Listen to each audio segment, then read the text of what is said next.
Chris Duffin at Elite Performance Center. I'm sitting down today with IFBB Pro and multiple record-setting holding athlete Amit Sapir. And we're going to do a Instagram Q&A today. So I've got a bunch of questions basically off of some followers who want to know, get some further details about training, diet, you know, what you watch on TV, well, you name it. So, but first I wanted to talk a little bit about some of the records that you've just set. So you've just set the 198 record, then you came in a few weeks ago and broke the 181 record. And I know that you've got the Boss of Bosses meet coming up here in just a few weeks, but I've been watching your training and I haven't seen, you know, basically any big heavy lifting. So can you tell me a little bit about kind of your training, your current goals, that sort of stuff before we jump into the Q&A? Yeah, definitely. So almost 16 weeks ago, I think I started the prep for the 198 world record meet, which was held in Canada, and that was the main goal of this whole prep that I started back then. And it went good. I squatted there 766. And then we planned originally to do a small test meet in Vancouver. And you and me start talking, and it ended up you called me a pussy, saying I can't make a weight cut. So this is what happened when someone's calling me a pussy. I decided, okay, let's see. And we saw the 181 record, which was back then 694, is definitely a possibility. So we did the weight cut, and I ended up breaking the world record in the 181 for with 744. Yep. Which was obviously a very, very good experience. 50 pounds moving the world record up, I'd say that's pretty good. Yep. The only thing after this weight cut, I felt like pretty drained. Like since then, it's now we're 3 weeks after, I still not fully recovered. And my workouts were not close to what I really wanted them to be. So what I planned, the original reason that I signed up for Boss of Bosses in the first place was to go against the certain people that had the world record before me, and I always like to compete against the best. And they decided to pull out from this meet. So for me to go and put, after 2 world record meets, to go and put another big effort into this meet probably won't be the best idea for me. So I'm not going to pull out, but I am going to just use it as like a test meet and put most of my effort into the IPL World in Vegas in November. That way you can get yourself good and recovered and make a good run at some more records then? Yeah, definitely. Excellent. That would be. Well, I'll be at Boss of Bosses with you, and looking forward to seeing how that rolls. It'll be a good practice meet and keep you in the group of things. So I'm sure it'll be a good time. Definitely. Well, let's move into some of the Instagram Q&A, okay? Mm-hmm. So first question I've got is, what is your approach as to what's the most optimal nutrition for a powerlifter versus what's optimal for a bodybuilder? You're extremely experienced in both sports and had success in both. It would be interesting to hear your take on the matter, specifically macro breakdown, carbs, proteins, and fats. Is it different when you train for one over the other? Wow, it's a good question. I always go back to the idea of everything is individual. Bodybuilding or powerlifting, I will never recommend to anyone walk around over 12% body fat, and that's a high end. I look at food as fuel to your body. You can put, your body is a Ferrari, so you can put good fuel in it and it will perform its best, and it doesn't matter if it's bodybuilding or powerlifting, or you can eat junk food and give your body bad fuel and nothing good will come out of it. Obviously, powerlifting and nutrition can be a little more linear, but and bodybuilding is more goal dependent. So if you want to gain muscle, obviously you'll have to eat more, both carbs and calories. And if you're lean out, so the diet will be different. For powerlifting, just trying to maintain, I would just recommend usually a clean diet, medium to high in carbs, depend where they are with their body fat, high protein and low fat. That would be the general recommendation here. But again, everyone is so different and the macros can change so much from a person to person. What would be like a general range that you would put a client in for a protein intake macros per pound of body? A good place to start for someone who is relatively already have a good base, I would say 1.2 per pound for protein. And carbs will really depend, will change a lot. It tailors a lot on the goals, right? Yeah, but 1.2 for protein. Similar carbs would be a good starting point to most people, and then you can adjust from there depending on the person. Okay. There was another question in here I remember reading, but it was specifically about what do you think the maximal level of fat body fat a person should have as a powerlifter? And I think you answered that. Yeah, anything more than 12 will actually hinder your ability to gain muscle. So if you stay between the 10 to 12 range, that's a healthy place to be, and you can perform at your best. Okay. I remember a long time ago, it seemed really common that the bodybuilders would really bloat up on the off season, then come back. And I see that you know, a lot of that's kind of shifted away from that. So you're basically saying the same thing. Yeah, no one's just bulking up without reason. I hate the word bulking. For me, it's like a license to get fat, which is not. You can have a lot of food, both when you're trying to gain muscle, but it still have to be very clean choices and a logical approach to it, not just eat whatever you want. Right. Okay. Well, thank you. Next question. In your transition to powerlifting, what has been the biggest challenge moving away from bodybuilding? For example, intensity of workouts, volume, training capacity, or other? It's interesting. My biggest and hardest change was breathing. When bodybuilding, I got so used to breathe up here to your chest, shallow breathing. When we're powerlifting, it's all belly breathing. So to learn, and I learned that from you, how to brace, how to breathe was like starting from zero. Besides that, for me, because I have enough muscle at this point, I'm trying to train mostly neural efficiency.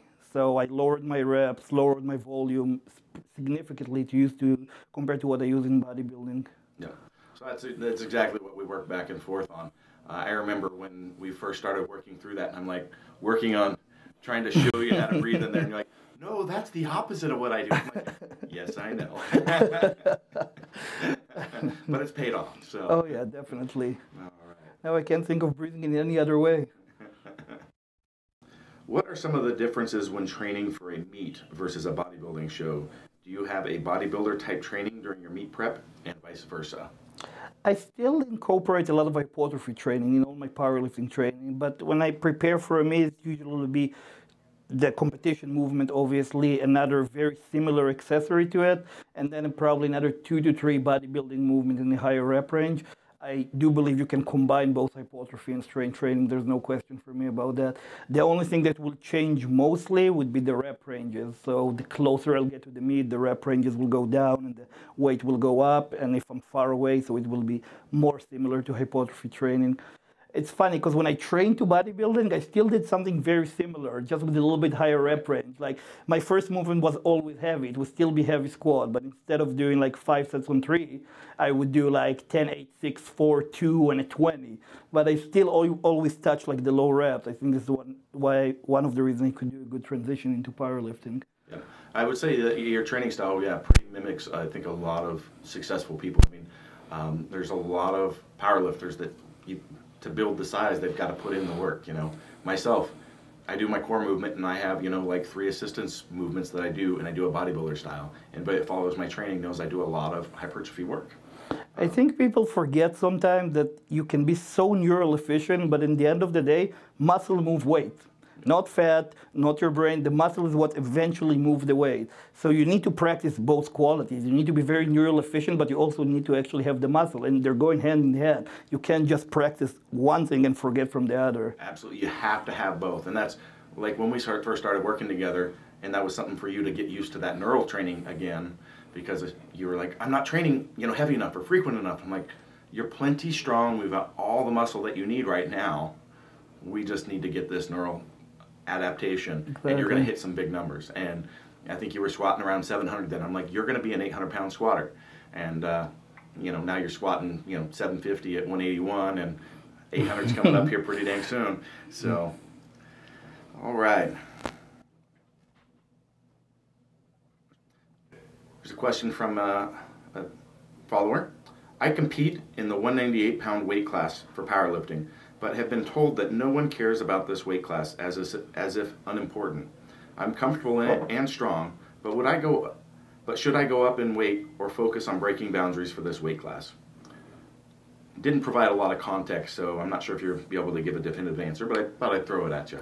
Well, I'll say it like this. The only thing I do is that I live from powerlifting and bodybuilding, and I train people, and I'm competing in the 198, and I have sponsors, and all my life are surrounded around. So I would say 198 is a pretty good category to be in. Okay. His was in reference to 148. Should he move up or go down? I honestly think you need to compete where you're the most competitive in. I wouldn't force gaining weight if you're not there. If you gain muscle and you actually outgrow the category, that's a good thing. But to actually force it, I would advise against that. Compete where you're competitive. It's a competition. You want to win. That's the bottom line. If you can win at 148, win at 148.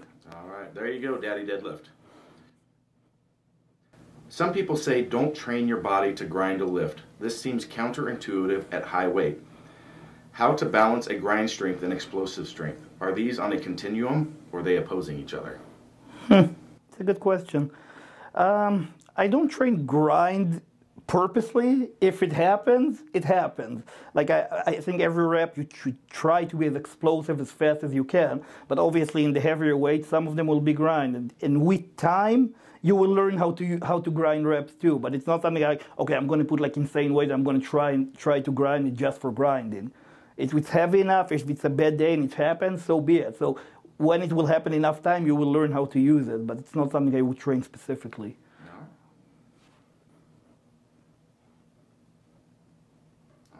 Was your upper body way behind in development compared to your lower body when you started bodybuilding? I'm sure all those years of squatting had already built a great set of wheels. Oh, definitely. When I started, after I finished Olympic weightlifting and moved into bodybuilding, I couldn't bench more than one plate. I had big legs, big glutes, big hams, okay shoulders, no chest, no arms, no lats. So yeah, definitely. It took some time, like probably 2 years to catch up, upper body to lower body. How many exercises do you recommend for assistance work? Again, so individual and depend on the person, but I would say 2 basics movement and anywhere between 2 to 4 extra, depend on the volume of the you're doing during the week, depend on the intensity of them. You can do 2 heavy accessories or 4 cable accessories, and it will be very similar. So it's really depend how the rest of your program look like. What goes through your mind when you train, especially at higher percentages? And have you ever asked yourself, who am I while training or competing? What's going through my head? I'm a very emotional dude, so I use feeling as an outlet in the gym to use in order to lift heavy. So I'm trying to find the place that will give me the most energy and the most focus I can do to lift the bar. That's before, to psych myself up. After this, when I'm actually coming to touch the bar, it's mostly technical stuff. It's just to keep the psych up in your head and then just think on exactly what you need to do to lift.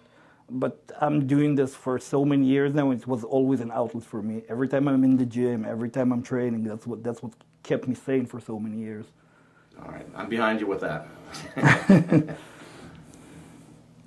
How do you stay so lean while managing to still get stronger? I'm eating clean year-round. It's a lot more simple than what people think. It's not that you need to be in a calorie deficit all the time, but if you give your body good quality fuel, meaning good quality good food choices, good quality food, then you're not going to get fat. If you're actually going to eat like quality food in amounts that are sufficient to your training, you're not going to get fat if you're not starting at a high body fat percentage. I'm just doing it for so long. I'm 8 years of just eating clean. So I build my metabolism. My body is used to quality food. So this is where my body wants to be right now. Like I never go over 8% year round. Yeah, I remember trying to teach you how to eat some bad food. That ended up in the bathroom. You threw it up. I remember.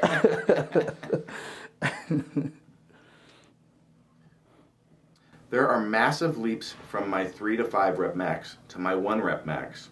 I can't lift the weights I should for reps. How can I close in on this? I would suggest more bodybuilding work, like to build more muscle. If his 1 rep max is good and his 3 and 5 is so far apart, I would say he's very neural efficient, but he doesn't have enough muscle and strength to move it. So do more work, 5 on 5, 8 on 3, and those rep ranges, and it will probably close the gap. All right, here's a doozy. What's something you wish you could go back and tell your teenage self now? Wow, that's a good one. To keep believing and keep pushing, and even when stuff gets hard, you'll get there eventually. All right. Can you tell us a little bit about your teenage self? Well, I started this when I was 13, and it was basically was to keep me out of trouble. And then as I grew up, I don't know, that's what, every issue I have in my life, every problem, I took it on professional sport, and it just kept me going. And when achievement started to come, so it was like, okay, I want to be the best. So that's what, it's always on my drive, to be the best in the world. Yep, you got to have that drive if you're going to get there, that's for sure. All right, we'll wrap this one up with, what is your favorite Seinfeld episode? Soup Nazi and King of My Castle. All right.